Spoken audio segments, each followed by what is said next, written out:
और हिंदी के एक नए एपिसोड में आपका स्वागत है। दोस्तों, भारतीय नौसेना की ताकत आने वाले वर्षों में एक बड़ा बदलाव देखने वाली है।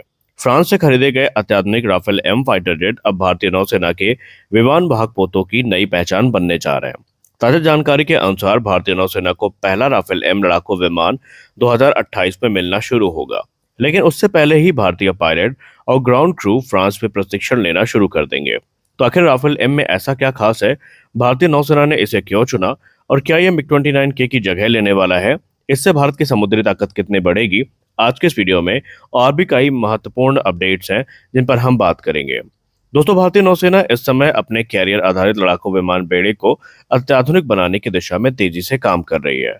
रिपोर्ट्स के अनुसार भारतीय नौसेना चाहती है कि जैसे ही राफेल एम भारत पहुंचे, वे तुरंत ऑपरेशनल भूमिका निभाना शुरू कर दें। और यही कारण है कि विमानों की डिलीवरी से काफी पहले ही पायलट तकनीकी और स्टाफ ट्रेनिंग शुरू करना चाहते हैं। और इस समय बेसिकली आप ये कह सकते हैं कि पायलट्स और जो टेक्निकल स्टाफ है, इनकी ट्रेनिंग को भारत चाहता है कि वो शुरू कर दें, ताकि जब विमान मिलने शुरू हो तब तक हम परिपक्व रहें। और इसी प्रशिक्षण का आयोजन फ्रांस में डसाल्ट एविएशन की सुविधाओं पर किया जाएगा, जहां भारतीय नौसैनिक पायलट राफेल एम के हर पहलू को सीखेंगे। तो सबसे दिलचस्प बात यह है कि शुरुआती राफेल एम पायलट मुख्य रूप से भारतीय नौसेना के मिग-29 के पायलटों में से चुने जाएंगे।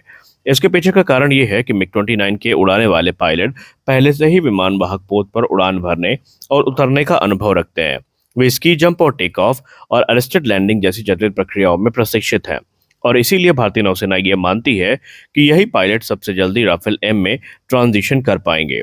इनमें से कई पायलट आगे चलकर प्रशिक्षक की भूमिका भी निभाएंगे और आने वाली पीढ़ी के लिए जो राफेल एम पायलट्स हैं उनको ट्रेन करेंगे। यहाँ पे आने वाली पीढ़ी से मतलब ये है कि राफेल के जब फर्दर इटरेशंस होंगे और जो अपग्रेड्स होंगे, उनके लिए भी जो ट्रेनिंग्स है, इनकी जिम्मेदारी इन्हीं पायलट्स को मिलेगी। कई विशेषज्ञों का मानना है कि राफेल एम को ऑपरेट करना पुराने नौसैनिक लड़ाकू विमानों की तुलना में थोड़ा आसान है। एक पूर्व भारतीय नौसेना पायलट ने कहा कि जिन्होंने सी हैरियर उड़ाया था, उनका कहना था कि राफेल एम में जो इतनी उन्नत तकनीक है, ये पायलट के कार्यभार को काफी कम कर देता है, विशेष रूप से विमान वाहक पोत पर लैंडिंग के दौरान।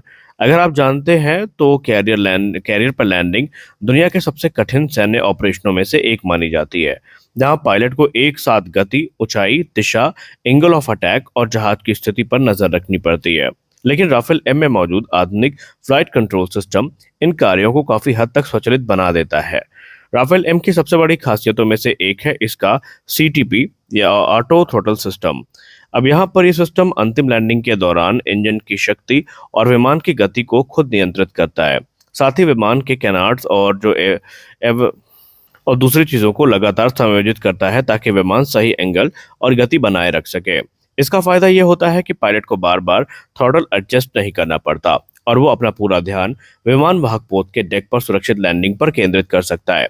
यही कारण है कि राफेल एम को कैरियर ऑपरेशन के लिए दुनिया के सबसे आधुनिक लड़ाकू विमानों में गिना जाता है और भारत ने भी इसको यही कारण से खरीदा है। भारत ने फ्रांस के साथ तकरीबन 63,000 करोड़ रुपए के समझौते के तहत 26 राफेल एम लड़ाकू विमान की खरीद का फैसला किया है।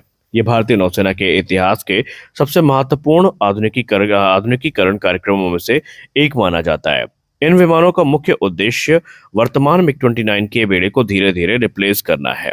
मिग-29 की जब बात आती है तो निस्संदेह बहुत सारे लोग इसकी कैपेबिलिटी को लेकर बात करते हैं, बहुत सारे लोग इसकी कैपेबिलिटी को लेकर शक करते हैं। लेकिन हमें ये पता होना चाहिए कि मिग-29 के एक शक्तिशाली लड़ाकू विमान है और पिछले कुछ वर्षों से ये कुछ समस्याओं से भी जूझ रहा है। दरअसल यहाँ पे जो समस्याएं हैं वो इसकी सर्विसिबिलिटी और अवेलेबिलिटी से संबंधित है। इसके रखरखाव से जुड़ी समस्याएं भी सामने आई हैं। कई बार उपलब्ध विमानों की संख्या अपेक्षा से कम रही है, जिससे भारतीय नौसेना की जो परिचालन क्षमता है वो प्रभावित हुई है। ऐसे में राफेल एम एक अधिक भरोसेमंद और आधुनिक विकल्प के रूप में सामने आया है। ये न केवल बेहतर प्रदर्शन देता है, बल्कि इसकी उपलब्धता और रखरखाव भी अधिक आसान मानी जाती है। Twin engine deck based fighter हमारे लिए भविष्य का फाइटर जेट तो है, लेकिन जब तक वो नहीं आ जाता तब तक की जिम्मेदारी राफेल एम के कंधे पर देने पर विचार किया जा रहा है। भारतीय नौसेना भविष्य में अपने स्वदेशी लड़ाकू विमान twin engine deck based fighter, जिसको हम टेडबीएफ के नाम से जानते हैं, उन्हें शामिल करना चाहती है। लेकिन टेडबीएफ को पूरी तरीके से विकसित होने और सेवा में आने में अभी कई वर्ष लगने वाले हैं। ऐसे में राफेल एम भारतीय नौसेना के लिए एक महत्वपूर्ण अंतरिम समाधान साबित होगा। इससे भारत की विमान वाहक पोत आधारित युद्ध क्षमता लगातार बनी रहेगी और किसी तरह की क्षमता में जो अंतर है वो पैदा ही नहीं होगा। राफेल एम खरीदने का एक और बड़ा लाभ ये है कि भारतीय वायुसेना पहले से ही 36 राफेल विमानों को ऑपरेट कर रही है। ऐसे में भारतीय नौसेना और वायुसेना दोनों के पास एक ही परिवार के विमान होने से स्पेयर पार्ट्स, रख रखाव, प्रशिक्षण, लॉजिस्टिक में काफी आसानी आएगी और काफी समानता भी देखने को मिलेगी। इनफैक्ट अगर हम पूरी राफेल एम डील को देखें तो यहाँ पर कॉमनैलिटी को एक बहुत बड़े पैरामीटर के तौर पर देखा गया था। अब क्योंकि हमारे पास सारी चीजें लगभग कॉमन होंगी तो इससे परिचालन लागत भी कम होगी और विमानों के अवेलेबिलिटी रेट पे भी कोई फर्क नहीं पड़ेगा। यानी ये एक तरीके से भारत को कॉमन फाइटर इकोसिस्टम का फायदा मिलेगा।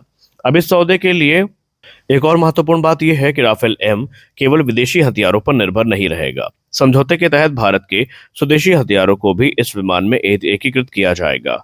दरअसल इसमें Astra beyond visual range air to air missile, DRDO की नेवल एंटीशिप मिसाइल और रुद्रम सीरीज की जो एंटी रेडिएशन मिसाइल्स हैं वो हमें देखने को मिलने वाली हैं। इसका मतलब ये है कि भविष्य में राफेल एम तकनीक और हथियारों के साथ और भी घातक बन जाएगा। राफेल एम के शामिल होने से भारतीय नौसेना की समुद्री मारक क्षमता में एक जबरदस्त बढ़ोतरी होगी और यह विमान लंबी दूरी तक दुश्मन के जहाजों, विमानों और अन्य लक्ष्यों को निशाना बनाने में सक्षम होगा। इसके आधुनिक सेंसर, एसा रेडार, इलेक्ट्रॉनिक वॉरफेयर सिस्टम और उन्नत हथियार इसे हिंद महासागर क्षेत्र में भारत की ताकत का एक प्रतीक बना सकते हैं और साथ ही आईएनएस विक्रांत और आईएनएस विक्रमादित्य जैसे विमान वाहक पोतों की क्षमता भी कई गुना ज्यादा बढ़ जाएगी। तो कुल मिलाकर 2028 में आने वाले राफेल एम नए लड़ाकू विमान मात्र नहीं है बल्कि ये भारतीय नौसेना की एक नई शुरुआत है। फ्रांस में होने वाली ट्रेनिंग, मिग-29K से ट्रांजिशन, आधुनिक ऑटोमेटेड लैंडिंग सिस्टम, भारतीय हथियारों का एकीकरण और टेडवीएफ के आने तक मजबूत समर्थन, ये सभी बातें इस परियोजना को बेहद महत्वपूर्ण बनाती हैं और आने वाले वर्षों में राफेल एम भारतीय नौसेना की एयर पावर का सबसे महत्वपूर्ण स्तंभ बनने जा रहा है और हिंद महासागर में भारत की जो रणनीतिक स्थिति है उसको और मजबूत करेगा। तो यहाँ पर एक और चीज़ है जो हमें जाननी होगी कि भारतीय नौसेना ने इसको ऐसे ही नहीं लिया है। भविष्य में इसमें कुछ इंडिजिनस अपग्रेड्स हैं वो भी किए जाएंगे और ये जो राफेल आ रहे हैं ये F4 स्टैंडर्ड के ही होंगे। यानी जो F4 का ही मरीन वेरिएंट है ये हमें देखने को मिलेंगे। ये मौजूदा इंडियन एयरफोर्स के राफेल से ज़्यादा एडवांस होने वाले हैं और कुछ रिपोर्ट्स तो ये भी इंगित कर रही हैं कि भारतीय नौसेना इस समय 31 की संख्या में अतिरिक्त राफेल एम विमानों की तरफ जाने के बारे में विचार कर रही है। इसके पीछे का कारण है आईएनएस विक्रांत और आईएनएस विक्रमादित्य दोनों से इन विमानों को ऑपरेट करना और ये चीज़ें तब तक अभी हमें देखने को मिलेंगी जब तक हमारा twin engine deck based fighter बन के तैयार नहीं हो जाता। तो आपको क्या लगता है, क्या भारतीय नौसेना को वाकई 2028 में ये विमान मिलेंगे और क्या हमें अतिरिक्त राफेल एम पे जाना चाहिए? आप इसको लेकर क्या सोचते हैं हमें ज़रूर बताएं। मिलते हैं अगले वीडियो में, तब तक के लिए जय हिंद।